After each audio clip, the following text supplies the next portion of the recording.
Hello everyone, it's time for us to go and take a look at iOS 18.1 and see how it holds up on the iPhone 11. Now, the first thing to keep in mind is that this is a pretty big update. It brought a lot of stuff to the table, but there's a few things to kind of keep in mind here.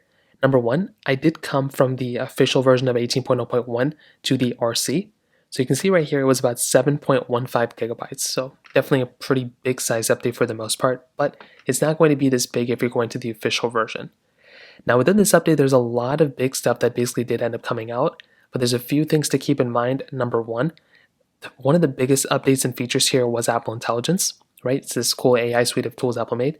That is not supported on this iPhone. So keep that in mind. A little unfortunate, but just keep in mind we're not getting that on this phone. But there's still a lot of stuff here for our iPhone 11. Number one, we do have the capability of basically going through and having a couple of more toggles inside of our control center. So we can go through in here and we can go and tap on add a control right here. And what we can do is if there's an airdrop toggle, there's some new connectivity toggles here too.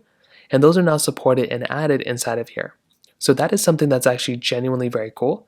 So we do have that type of capability right here. On top of that, we also have the capability inside of our settings application and inside of control center, we have the option of resetting our control center. So this is also something that's very cool. You can tap on reset control center and that will go ahead and reset it back to default. So you don't have to mess around with it too much. And that's something that's really cool that we have the capability of having. Now on top of that, we also have the capability of recording our phone calls. So now if you have the option enabled, you can go through, if you're making a call, you can go through and basically just call, somebody, and then you can go ahead and record that phone call. And that's another really cool option that you basically have there as well. So that in and of itself is another really, really cool thing. And when I'm looking at it, that genuinely makes me very happy basically owning this type of phone because now we can do that. And now we also have hearing aid support for AirPods Pro 2nd generation. So if you own AirPods Pro 2nd gen, what you can do is you can now use those technically as hearing aids. And I'll make a separate video on my second channel on how to use them, but that's another really, really cool thing.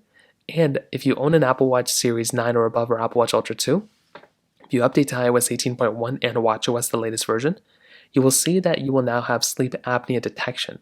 So you can now detect sleep apnea within your Apple Watch, and that in and of itself is another very cool thing that you're going to be able to see here too. So if you're on iOS 18 or 18.0.1, I think jumping up to iOS 18.1 is a very smart idea, and I would highly, highly recommend doing that as of this point. So in terms of that kind of covers it up here for the most part. If you have any other thoughts or questions, please let me know in the comment section below. Hit the like button, that would mean so much, but definitely hit that subscribe button.